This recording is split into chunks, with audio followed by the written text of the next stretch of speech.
saya Ayu Ningsih, mahasiswa Prodi Pendidikan Administrasi Perkantoran Angkatan 2022. Di sini saya akan menjelaskan materi tentang penerapan Big Data Analytics dalam perkantoran. Sebab yang akan kita bahas yaitu ada 7. Yang pertama ada definisi Big Data Analytics, metode, alat, penerapannya dalam perkantoran, manfaat, tantangan, serta cara mengatasinya. Big Data Analytics adalah proses pengumpulan, pengolahan, dan analisis data yang besar, kompleks, dan beragam dengan menggunakan metode dan alat yang canggih untuk mengungkap pola, tren, dan wawasan yang berharga. Beberapa metode analisis Big Data yang umum digunakan meliputi: yang pertama ada exploratory data analysis, yaitu proses menganalisis data dan menampilkan data yang bertujuan untuk mendapatkan pemahaman yang lebih baik tentang wawasan dari data. Yang kedua ada visual data mining. Nah, pada metode ini ada 3 tahapan, yaitu project planning phase, data preparation phase, dan data analysis phase. Yang ketiga ada association analysis. Dengan menemukan hubungan antar item dalam jumlah besar atau jaringan data, peneliti dapat memperoleh wawasan di banyak area.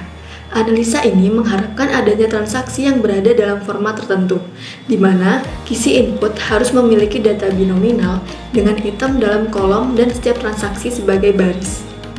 Yang keempat ada deep analysis, yaitu analisa yang berpotensi dalam mengeksplorasi properti struktur kompleks dari big data. Yang kelima ada precision analysis, yaitu pengurangan yang mengukur kesalahan acak suatu metode yang menyebar dalam data.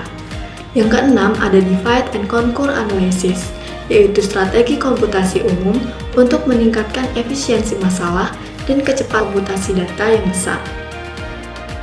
Alat yang digunakan dalam analisis big data yaitu ada Hadoop, NoSQL Database, Tableau, Kafka, Elasticsearch, RapidMiner, Apache Spark, serta R dan Python.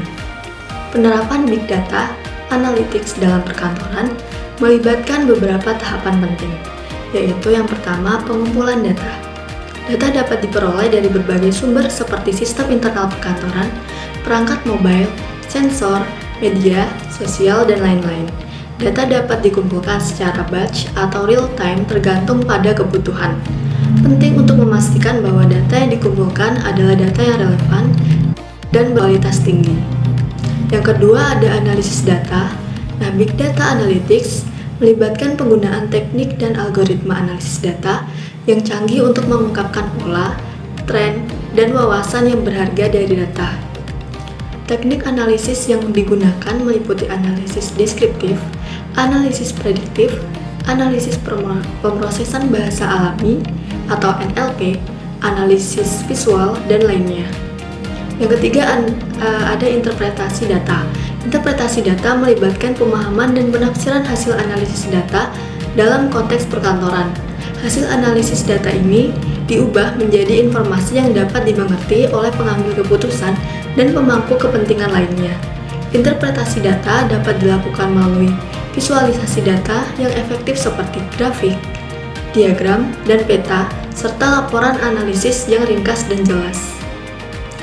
Yang keempat ada pengambilan keputusan berbasis fakta.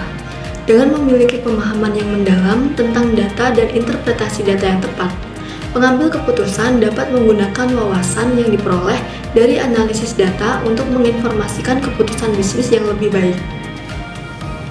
Penerapan Big Data Analytics dalam perkantoran dapat memberikan sejumlah manfaat yang signifikan, yaitu diantaranya: yang pertama, peningkatan efisiensi operasional. Dengan menganalisis data yang dihasilkan dari berbagai sistem dan proses, perkantoran dapat mengidentifikasi area di mana efisiensi dapat ditingkatkan. Misalnya, analisis data dapat membantu dalam mengidentifikasi proses yang lambat atau tidak efektif, memperbaiki rantai pasokan, mengoptimalkan penggunaan sumber daya, dan meningkatkan produktivitas karyawan. Yang kedua, ada pengurangan biaya. Dengan menganalisis data secara menyeluruh, perkantoran dapat mengidentifikasi area yang memerlukan pemangkasan biaya atau pengoptimalan, seperti pengelolaan rantai pasokan yang lebih efisien, pengurangan limbah atau kerugian, pengendalian inventaris yang lebih baik, atau identifikasi dan penanggulangan kebocoran anggaran.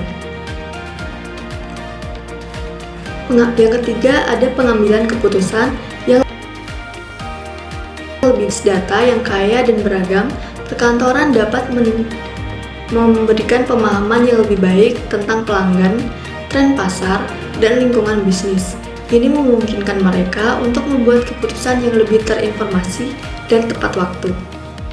Yang keempat, ada identifikasi peluang bisnis baru.